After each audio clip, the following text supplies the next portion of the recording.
نبی کریم صلی اللہ علیہ وسلم نے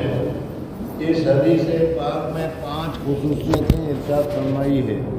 جو اس امت کے لیے حق تعالیٰ شانہ کی طرف سے مخصوص انعام ہوئی ہے، اور پہلی امت کے روزگاروں کو مرحمت نہیں ہوئی۔ کاش ہمیں اس نعمت کی قدر ہوتی اور ہم خصوصی عطایا کے حصول کی کوشش کرتے۔ اول یہ کہ روزہ دار کے منہ کی بدبو جو بھوک کی حالت میں ہوتی ہے، حق تعالیٰ شانوں کے نزدیک مشک سے بھی زیادہ پسندیدہ ہے۔ شرح حدیث کے اس لفظ کے مطلب میں 8 قول ہیں، جن کو موطا امام مالک کی عربی زبان میں بہت بہترین شرح اور جزء المسالک کے نام سے مشہور ہے 6 جلدوں میں ہے کہ شرح میں بندہ مفصل نقل کر چکا ہے، مگر بندہ کے نزدیک ان میں سے 3 قول راجح ہیں۔ اول یہ کہ حق تعالیٰ شانہ آخرت میں اس بدبو کا بدلہ ثواب اور خوشبو سے عطا فرمائیں گے جو مشک سے بھی زیادہ عمدہ ہوگا اور دماغ پرور ہوگی۔ یہ مطلب تو ظاہر ہے اور اس میں کچھ بہت بھی نہیں۔ در منصور کی ایک روایت میں اس کی تشریح بھی ہے، اس لیے یہ بمنزلہ متعین کے ہے۔ دوسرا قول ہے کہ قیامت میں جب قبروں سے اٹھیں گے تو یہ علامت ہوگی کہ روزہ دار کے منہ سے ایک خوشبو جو مشک سے بھی بہتر ہوگی وہ آئے گی۔ تیسرا مطلب جو بندہ کے ناقص رائے میں ان دونوں سے اچھا ہے وہ یہ ہے کہ دنیا ہی میں اللہ کے نزدیک اس بو کی قدر مشک کی خوشبو سے زیادہ پسندیدہ ہے، اور یہ امر باب المحبت سے ہے۔ جس کو کسی سے محبت اور تعلق ہوتا ہے اس کی بدبو بھی فرشتہ کے لیے 1000 خوشبوؤں سے بہتر ہوا کرتی ہے۔ اے حافظ مسکی چے کنی مشک ختن را از غیسوئے احمد بستان عطر عدن را۔ بہرحال حضور اکرم صلی اللہ علیہ وسلم کی امت کے جو روزہ دار روزہ رکھیں گے، اس روزہ رکھنے کی وجہ سے اللہ تبارک و تعالیٰ کی رضامندی حاصل ہوگی، اللہ خوش ہوگا، وہ تو ہے ہی، وہ تو اصل مقصد ہے۔ لیکن اس کے علاوہ بھی حضور اکرم صلی اللہ علیہ وسلم کی برکت سے اس امت کو جو فضیلت ملی ہے اس میں سے ایک یہ ہے کہ ان کے منہ کی بدبو اللہ تبارک و تعالیٰ کے نزدیک مشک سے زیادہ پسندیدہ ہے۔ اب اس کا مطلب بھی تمہارے سامنے آ گیا۔ دوسرا مقصود روزہ دار کا کمال تقرب ہے کہ بمنزلہ محبوب کے بن جاتا ہے، یعنی روزہ رکھنے کی وجہ سے کہاں اللہ جل جلالہ جیسی پاک اور برتر ذات عالی، اور کہاں ہمارے جیسے خطا کار گنہگار گندے انسان، لیکن روزہ رکھنے کی وجہ سے یہ گندا، یہ انسان، گنہگار انسان اللہ تبارک و تعالیٰ کا دوست، اللہ تبارک و تعالیٰ کا حبیب، اللہ تبارک و تعالیٰ کا قریب بن جاتا ہے۔ یہ کتنی بڑی نعمت ہے جو روزہ رکھنے کی وجہ سے ہم کو ملتی ہے۔ مقصود روزہ دار کا کمال تقرب ہے کہ وہ منزل محبوب کے بن جاتا ہے، اور روزہ اللہ تعالیٰ شانوں کی محبوب ترین عبادتوں میں سے ہے۔ اسی وجہ سے ارشاد ہے کہ ہر نیک عمل کا بدلہ ملائکہ دیتے ہیں۔ حدیث میں آتا ہے کہ حضور اکرم صلی اللہ علیہ وسلم نے فرمایا کہ اللہ جل جلالہ و امن والوں نے ہر نیکیوں کا ایک بدلہ ثواب مقرر کر رکھا ہے، اور اللہ جل جلالہ و امن والوں نے فرشتوں کو بتا رکھا ہے۔ کوئی لا الہ پڑھے تو یہ ثواب، نفل نماز پڑھے تو یہ ثواب، فرض نماز پڑھے تو یہ ثواب، تسبیح پڑھے تو یہ ثواب، سبحان اللہ پڑھے تو یہ ثواب۔ یہ سب حضور اکرم صلی اللہ علیہ وسلم فرماتے ہیں کہ اللہ تبارک و تعالیٰ نے فرشتوں کو بتا رکھا ہے، اور اس کے اعتبار سے جو اللہ تبارک و تعالیٰ نے مقرر کر رکھا ہے اس کے اعتبار سے فرشتے جب کوئی عبادت کریں گے تو اس کا ثواب لکھ دیں گے کہ اس نے یہ عبادت کی، اس کو اتنی نیکیاں ملی، یہ عبادت کی، اس کو اتنی نیکیاں ملی۔ لیکن آدمی جب روزہ رکھتا ہے تو حدیث پاک میں حضور اقدس صلی اللہ علیہ وسلم نے فرمایا، اللہ تعالیٰ فرماتے ہیں کہ الصوم لی، روزہ تو میرے لیے ہے، وَأَنَا أُجْزَىٰ بِهِ، اور اس روزے کے بدلے میں اس کا ثواب دیتا ہوں۔ اس کا مطلب یہ ہے کہ روزے کا جو ثواب ہے یہ اللہ جل جلالہ ومن والہ خود عطا فرماتے ہیں، اس کے لیے فرشتوں کو نہیں کہتے کہ تم اس نے روزہ رکھا تو اتنے نیکیاں دے دو۔ اور اس وجہ سے کہ جب اللہ جل جلالہ ومن والہ خود بدلہ دیں گے، سیٹھ جب اپنے طرف سے بدلہ دیتا ہے تو پھر مزدوری سے زیادہ ہی انعام دیتا ہے اور زیادہ ہی دیتا ہے۔ تو اسی طریقے سے یہاں پر بھی اللہ تبارک و تعالیٰ جب روزہ دار کو بدلہ دیتے ہیں تو جو ثواب ہے، جتنا ثواب ہوتا ہے اس ثواب سے زیادہ اللہ تبارک و تعالیٰ عطا فرماتے ہیں۔ محدثین کے یہاں یہ حدیث ایک مجہول طریقے سے بھی پڑھی گئی ہے، وَأَنَا أُجْزَىٰ بِهِ۔ تو اب اس صورت میں اس کا مطلب کیا ہوگا؟ اس صورت میں مطلب یہ ہوگا کہ اللہ جل جلالہ ومن والہ فرماتے ہیں الصوم لی، روزہ میرے لیے ہے۔ اللہ جل جلالہ ومن والہ کو روزہ کیوں بہت پسند ہے، کیوں اس کے لیے کہا گیا الصوم لی، روزہ میری عبادت ہے؟ کہتے ہیں اس وجہ سے کہ اللہ تبارک و تعالیٰ کو جس عبادت میں اخلاص زیادہ پایا جائے، اللہ تبارک و تعالیٰ کو وہ عبادت بہت پسند ہے۔ آدمی روزہ رکھتا ہے تو اس روزہ میں بہت ہی زیادہ کیا ہے، اس میں یہ پایا جاتا ہے کہ کسی کو پتہ نہیں چلتا کہ اس نے روزہ رکھا ہے یا نہیں۔ روزہ دار جب تک خود نہ کہے کہ میں نے روزہ رکھا ہے یا میں روزے سے ہوں، وہاں تک کسی کو پتہ نہیں چلتا کہ یہ روزے سے ہے یا روزے سے نہیں۔ اس لیے اس میں خفا اور اس میں کیا ہے، اخلاص چھپا بہت زیادہ پایا جاتا ہے۔ نماز پڑھتا ہے تو آدمی کسی کو نہ کہے تو ابھی وہ چونکہ کھڑا ہو گیا ہے، قبلے کی طرف منہ کر کے کھڑا ہو گیا ہے، رکوع کر رہا ہے، سجدہ کر رہا ہے، اس لیے سامنے والے کو معلوم ہے۔ صدقہ کرتا ہے تو پیسے دیتا ہے تو معلوم ہے۔ حج کے لیے جاتا ہے تو احرام باندھتا ہے، عمرہ کے لیے جاتا ہے تو احرام باندھتا ہے، اس سے فوراً پتہ چل جاتا ہے کہ یہ فلانی عبادت کر رہا ہے۔ لیکن روزہ دار اگر روزہ رکھے گا تو جب تک کسی کو وہ خود نہیں بتائے گا، کسی کو پتہ نہیں چلے گا کہ اس نے روزہ رکھا ہے یا روزہ نہیں رکھا۔ تو اللہ جل جلالہ ومن والہ نے اسی وجہ سے حدیث میں فرمایا کہ الصوم لی، روزہ یہ میرے لیے خاص میری عبادت ہے۔ وَأَنَا أُجْزَىٰ بِهِ، اور میں روزہ رکھنے کے بدلے میں خود اپنے آپ کو اسے دے دیتا ہوں۔ یعنی روزہ رکھنے والے کو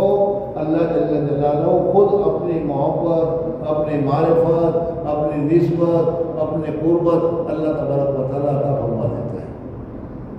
میں نے ابھی بتایا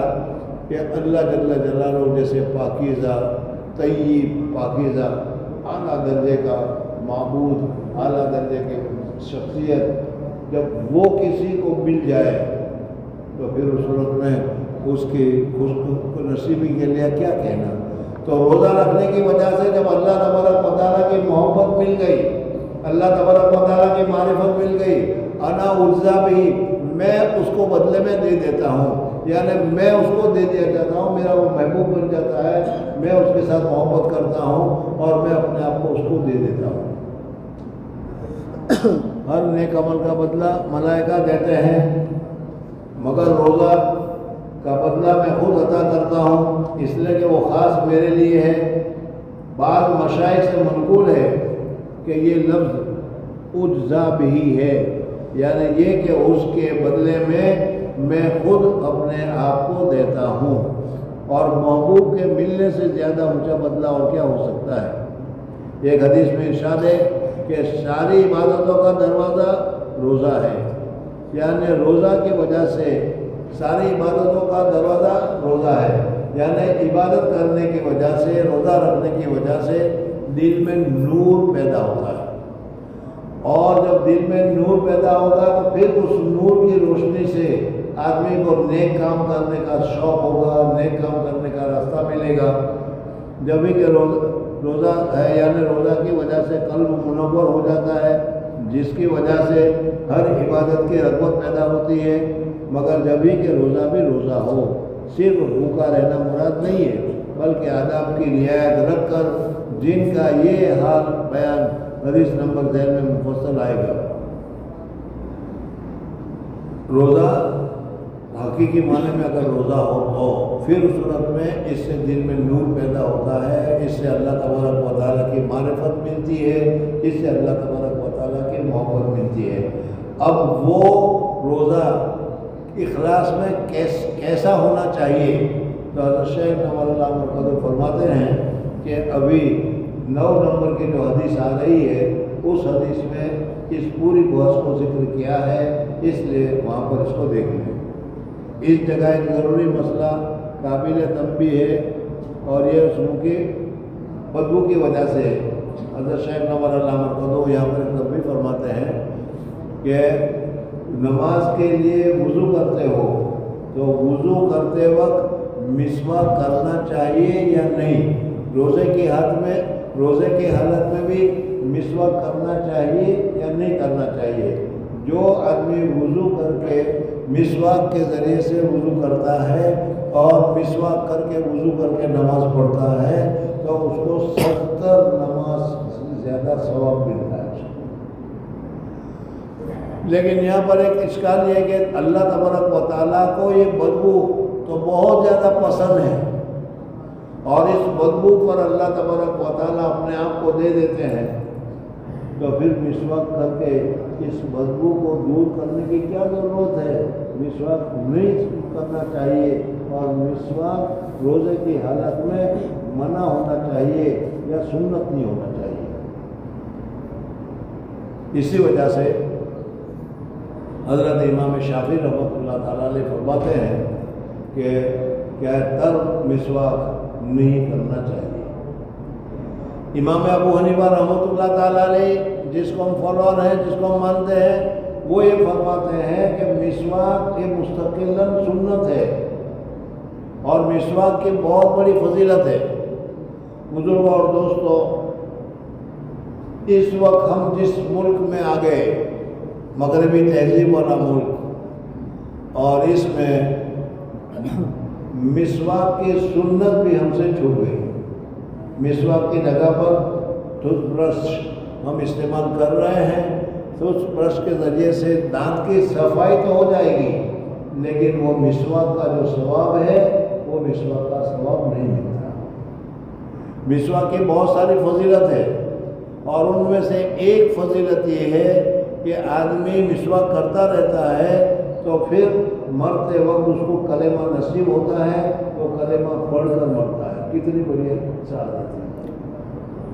بہرحال حضور اقدس صلی اللہ علیہ وسلم کی اس حدیث کے متعلق اس مسئلے میں اختلاف ہو گیا کہ روزہ دار کو روزے کی وجہ سے منہ میں جو بدبو ہوتی ہے وہ مسواک کے ذریعے سے دور کرنی چاہیے یا دور نہیں کرنی چاہیے۔ حضرت امام شافعی رحمۃ اللہ علیہ منع فرماتے ہیں، اور امام ابو حنیفہ رحمۃ اللہ علیہ فرماتے ہیں کہ جس طریقے سے دوسرے وقتوں میں مسواک کرنا مسنون ہے اور مسواک کرنے کا ثواب ملتا ہے، اسی طریقے سے روزے کی حالت میں بھی صبح کو مسواک کرو، دوپہر کو مسواک کرو، شام کو مسواک کرو، مغرب سے پہلے مسواک کرو، سب مسواک کرنا جائز ہے، درست ہے، اور مسواک کرنے کی جو فضیلت ہے، مسواک کرنے کا جو ثواب ہے، وہ ثواب حاصل ہوگا۔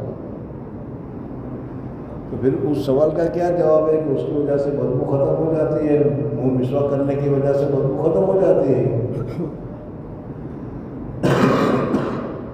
تو اس کا جواب یہ ہے کہ اللہ جل جلالہ و والوں کو روزے دار کے بھوکا رہنے کی وجہ سے پیٹ میں اناج نہیں گیا اور پیٹ خالی ہے، اس پیٹ کے خالی ہونے کی وجہ سے جو بدبو نکلتی ہے وہ بدبو اللہ تبارک و تعالیٰ کو پسند ہے کہ اللہ کی رضا کے لیے گویا کہ وہ بھوکا رہا۔ اور مسواک کرنے کی وجہ سے تو دانت کی اور منہ کی بدبو ختم ہوتی ہے، جو روزے کی بدبو ہے وہ تو ختم نہیں ہوتی۔ جب روزے کی بدبو ختم نہیں ہوتی تو امام ابو حنیفہ رحمۃ اللہ علیہ فرماتے ہیں کہ روزے کی حالت میں مسواک کرنا مسنون ہے، اور تر مسواک کرنا بھی جائز ہے، سوکھا مسواک کرنا بھی جائز ہے، اور اس سے اس حدیث کے اوپر کوئی اثر نہیں پڑے گا، اس وجہ سے کہ مسواک کرنے کی وجہ سے پیٹ میں جو بھوکے رہنے کی وجہ سے بدبو آ رہی ہے وہ بدبو ختم نہیں ہوتی۔ اس جگہ ایک ضروری مسئلہ قابل تنبیہ یہ ہے کہ اس منہ کی بدبو والی حدیثوں کی بنا پر بعض ائمہ روزہ دار کو دانتوں کی بو ظاہر ہوتی ہے، اور حدیث میں جس کا بو کا ذکر ہے وہ معدہ کے خالی ہونے کا ہے۔ شام کے وقت مسواک کرنے کو منع فرماتے ہیں۔ حنفیہ کے نزدیک مسواک ہر وقت مستحب ہے، اس لیے مسواک سے دانتوں کی بو ظاہر ہوتی ہے، اور حدیث میں جس بو کا ذکر ہے وہ معدہ سے خالی ہونے کی وجہ سے نہ کہ دانتوں کی۔ حنفیہ کے دلائل اپنے موقع پر کتب فقہ و حدیث میں موجود ہے۔ دوسری خصوصیت کہ روزہ دار کے لیے، دیکھو ہم لوگوں نے الحمدللہ روزہ رکھا ہے اور خالص اللہ کو راضی کرنے کے لیے رکھا ہے، اس میں بھی کوئی شک نہیں۔ اب ہمارے لیے اللہ تبارک و تعالیٰ کی دوسری مخلوق، ہم نے روزہ رکھا ہے اللہ کے لیے،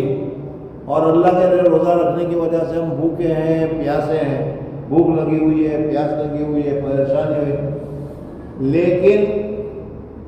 اللہ تبارک و تعالیٰ کی دوسری مخلوق ہم نے اللہ کے لیے یہ کیفیت، یہ حالت اختیار کی، اس وجہ سے دوسری مخلوق ہمارے لیے دعا کرتی ہے۔ فرشتے ہمارے لیے دعا کرتے ہیں، درخت ہمارے لیے دعا کرتے ہیں،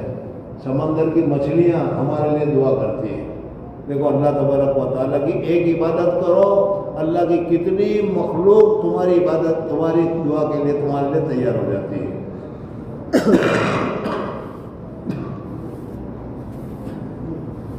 دوسری خصوصیت مچھلیوں کے استغفار کرنے کی ہے، اس سے مقصود کثرت سے دعا کرنے والوں کا بیان ہے۔ متعدد روایت میں یہ مضمون وارد ہوا ہے، بعض روایت میں ہے کہ ملائکہ اس کے لیے استغفار کرتے ہیں۔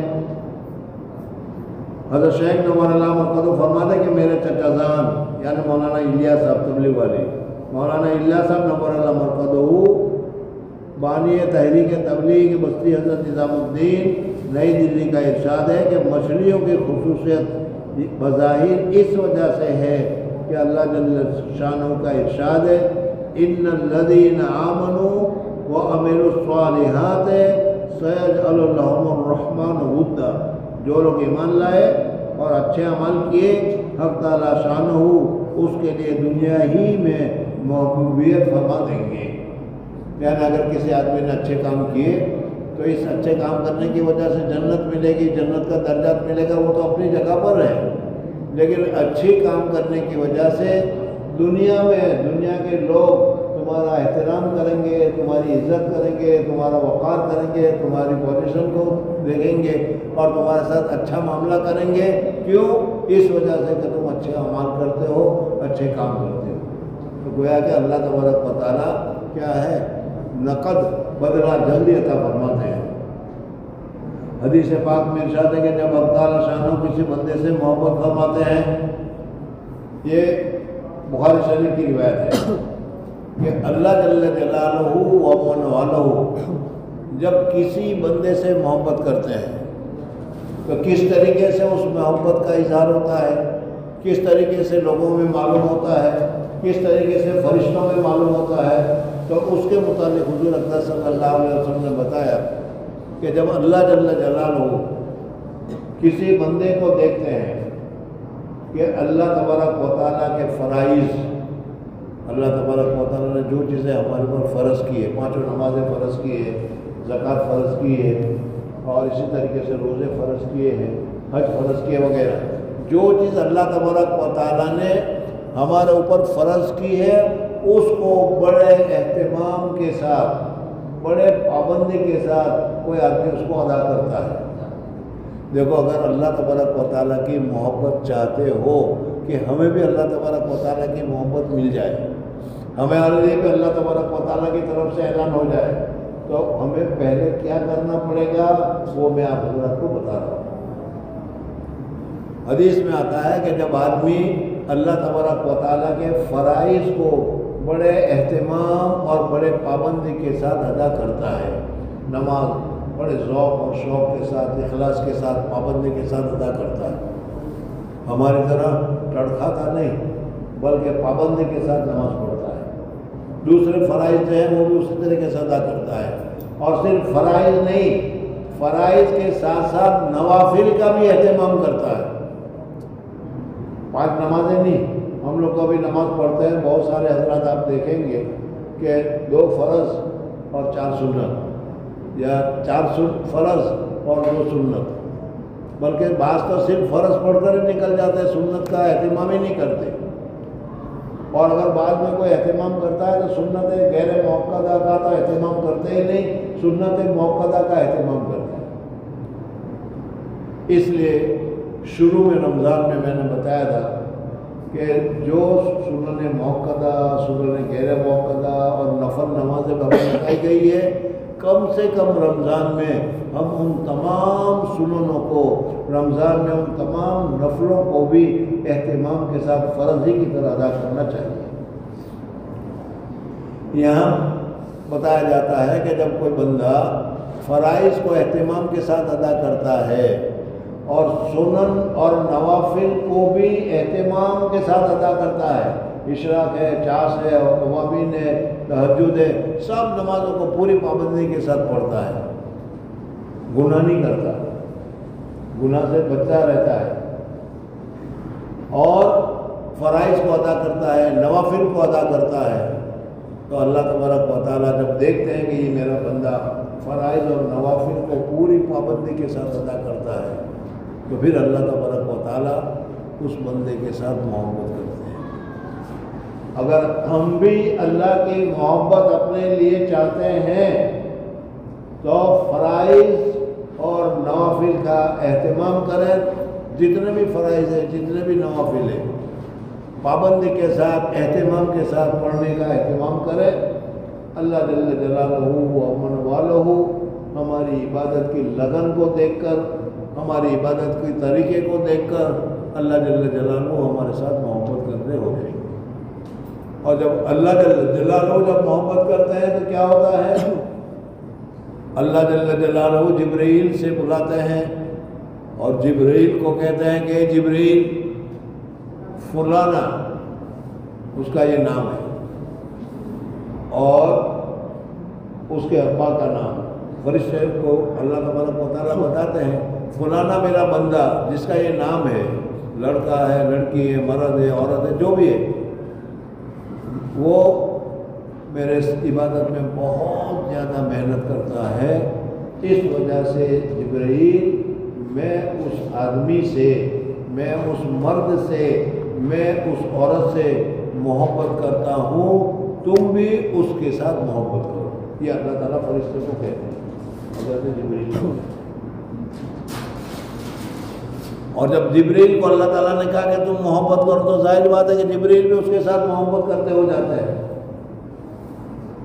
جب اللہ تبارک و تعالیٰ کی طرف سے یہ پیغام پہنچا تو دوسرے فرشتے اب جبرائیل سے پوچھتے ہیں کہ اللہ نے کیا فرمایا، کیا فرمایا؟ تو حضرت جبرائیل علیہ السلام ان لوگوں کو کہتے ہیں کہ اللہ تبارک و تعالیٰ اس مرد سے، اللہ تبارک و تعالیٰ اس عورت سے محبت کرتے ہیں، تم بھی اس کے ساتھ محبت کرو، میں بھی اس کے ساتھ محبت کرتا ہوں، تم بھی اس کے اوپر محبت، اس کے ساتھ محبت کرو۔ 7واں آسمان کے فرشتے کو سب کو اعلان کر دیا جاتا ہے کہ اللہ تبارک و تعالیٰ فلانے کے ساتھ محبت کرتے ہیں، اے آسمان کے فرشتوں، 7ویں آسمان کے فرشتوں، تم بھی اللہ تبارک و تعالیٰ کے ساتھ محبت کرو۔ 7ویں آسمان کے بعد 6ٹھے آسمان پر، 6ٹھے آسمان کے بعد 5ویں پر، 5ویں کے بعد 4تھے پر، 4تھے کے بعد 3رے پر، 3رے کے بعد 2رے، اور پہلے آسمان پر پھر اعلان ہوتا ہے، اور یہ اعلان پوری تفصیل کے ساتھ ہوتا ہے کہ اللہ محبت کرتے ہیں، جبریل محبت کرتے ہیں، ساتویں آسمان کے فرشتے محبت کرتے ہیں، چھٹے آسمان کے فرشتے اس آدمی سے محبت کرتے ہیں، پانچویں آسمان کے پانچویں کے چھٹے کے پانچویں کے چوتھے کے تیسرے کے، اور یہ پہلے آسمان والوں تم بھی ان کے ساتھ محبت کرو۔ تو اب یہ ساتوں آسمان کے فرشتے اس آدمی کے ساتھ جس کے ساتھ اللہ محبت کرتا ہے، سارے فرشتے اس کے ساتھ محبت کرنا شروع کر۔ اب پہلے آسمان سے پھر ندا آتی ہے زمین والوں پر۔ ہمارے کان تو بہرے ہیں، اس وجہ سے ہمیں نہیں سنائی دیتا، لیکن حضور اقدس صلی اللہ علیہ وسلم نے فرمایا ہے اس وجہ سے ہمیں سنائی دے یا نہ سنائی دے، حضور اقدس صلی اللہ علیہ وسلم کا فرمان بالکل سچا ہے۔ زمین پر اعلان کیا جاتا ہے کہ زمین والوں اللہ جل جلالہ و امن والو فلانے سے محبت کرتے ہیں، جبریل محبت کرتے ہیں، ساتوں آسمان کے فرشتے محبت کرتے ہیں، تم بھی اے دنیا والوں تم بھی اس کے ساتھ محبت کرو۔ بزرگ اور دوستو، اب دنیا والے بھی اس کے ساتھ محبت اپنے دل میں اس آدمی کے ساتھ محبت محسوس کرنے لگتے ہیں۔ دیکھو، ہم نے حضرت مولانا الیاس صاحب کو نہیں دیکھا،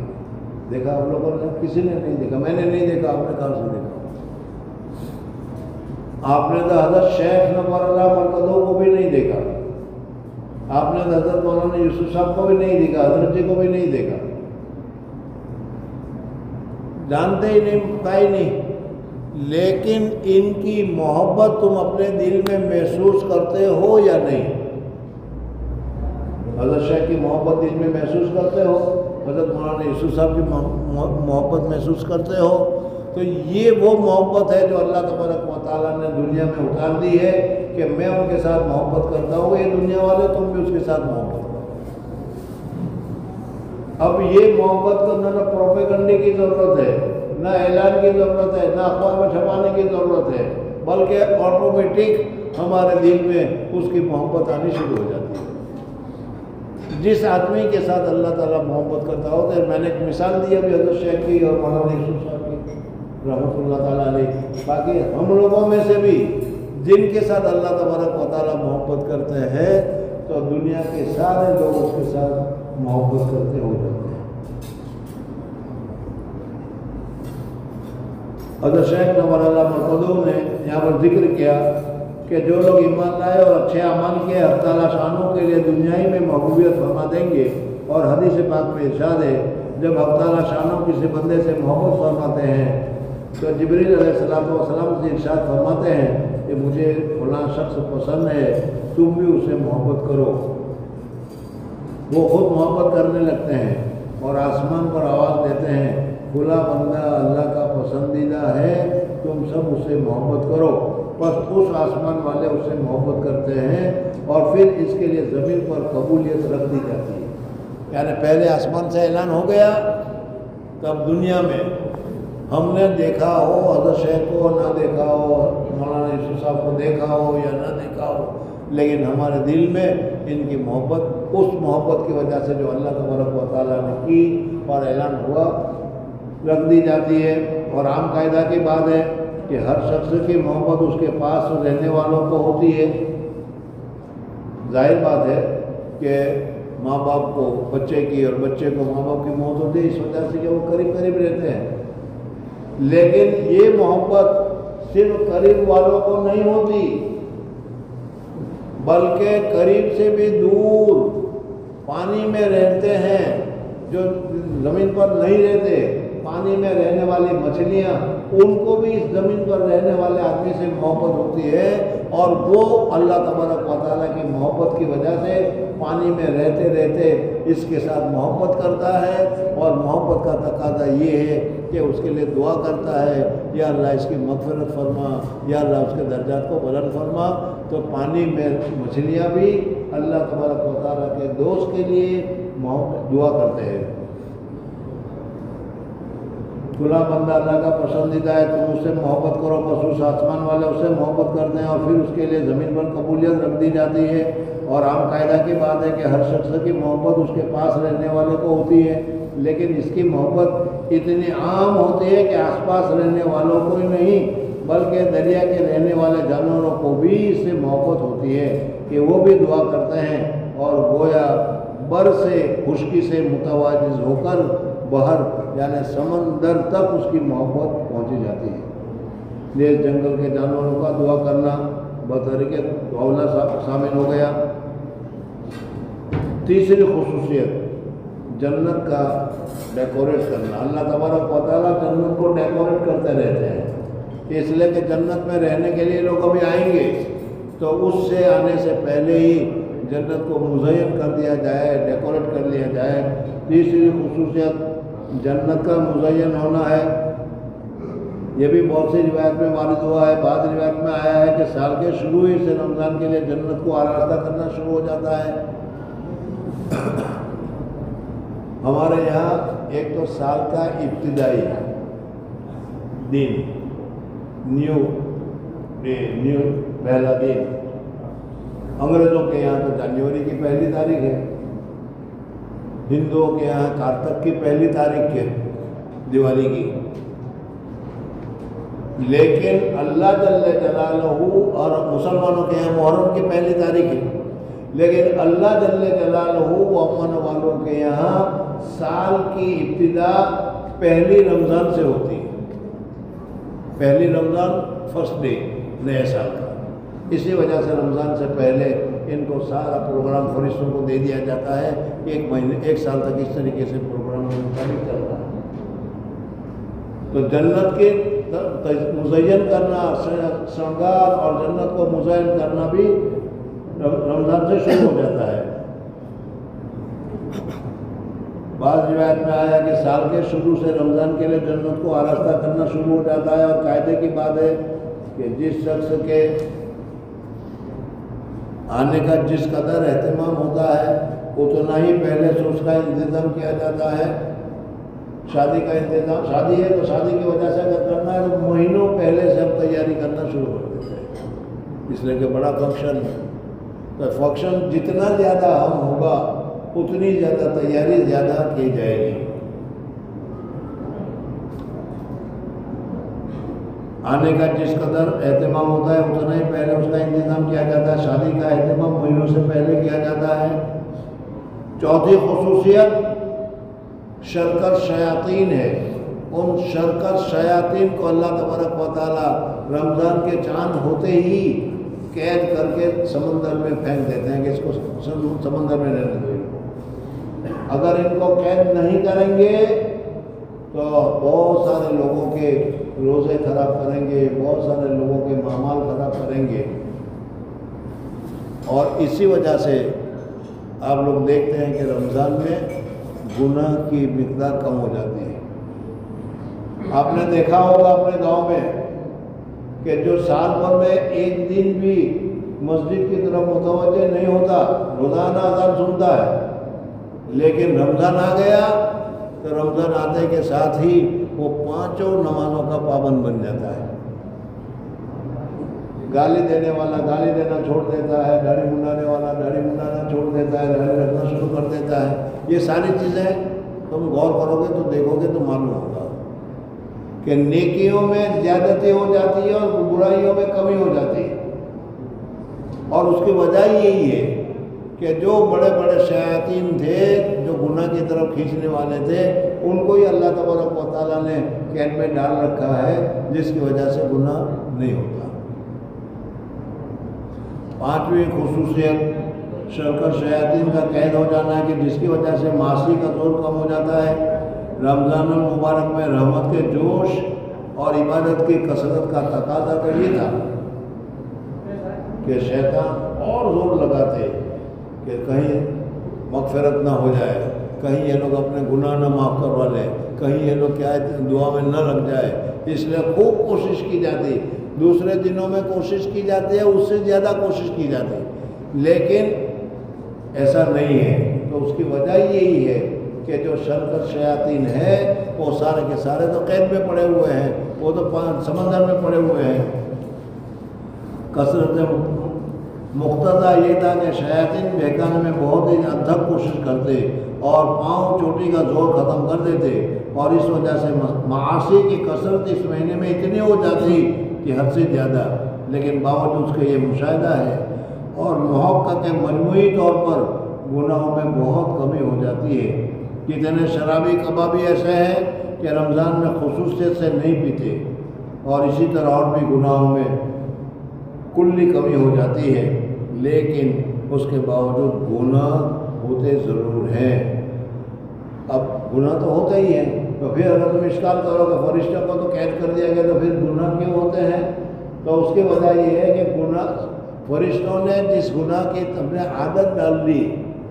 اب وہ عادت ڈالنے کے بعد فرشتہ ہو یا نہ ہو، عادت کے مطابق وہ آدمی گناہ کرتا چلا جاتا ہے۔ چولہا جلایا ہو آپ نے جس میں کیا ہے لکڑیاں بھی ڈالی گئی ہے اور دوسری چیزیں بھی ڈالی گئی ہے، اب اس کے بعد چولہا کو جلانا بند کر دیا، لیکن اس میں جو آگ ہے اس آگ کی وجہ سے چولہا گرم تو رہے گا۔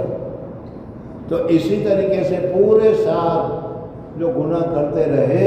اس گناہ کی وجہ سے رمضان میں کیا ہے اثرات باقی رہتے ہیں، اور اس اثرات کے باقی رہنے کی وجہ سے آدمی گناہ کی طرف متوجہ ہوتا ہے۔ اور بھی گناہ میں کمی ہو جاتی ہے، لیکن اس کے باوجود گناہ ہوتے ضرور ہیں، مگر ان کے سرزد ہونے سے اس حدیث پاک میں کوئی اشکال نہیں، اس لیے کہ اس کا مضمون ہی یہ ہے کہ شرکت شیاطین قید کر دیے جاتے ہیں، اور شرکس کے علاوہ دوسرے جو شیاطین ہیں جس کے بعد شرکس کا لیبل لگا ہوا نہیں ہے، ڈینجرس کا لیبل لگا ہوا نہیں ہے، وہ تو موجود ہوتے ہیں، اور جب وہ موجود ہوں گے تو وہ تو گناہ کرائیں گے۔ اس بنا پر اگر وہ گناہ کے شرکس کا اثر ہو تو کچھ گردان نہیں۔ البتہ دوسری روایت میں شرکس کی قید کے بغیر مطلقاً شیاطین کے مقید ہونے کا ارشاد بھی موجود ہے۔ بس اگر ان روایت سے بھی شرکس شیاطین ہی کو قید ہونا مراد ہے کہ بسا اوقات لفظ مطلق بولا جاتا ہے مگر دوسری جگہ سے اس کی کوئی ذات معلوم ہو جاتی ہے، تب بھی کوئی اشکال نہیں رہا۔ البتہ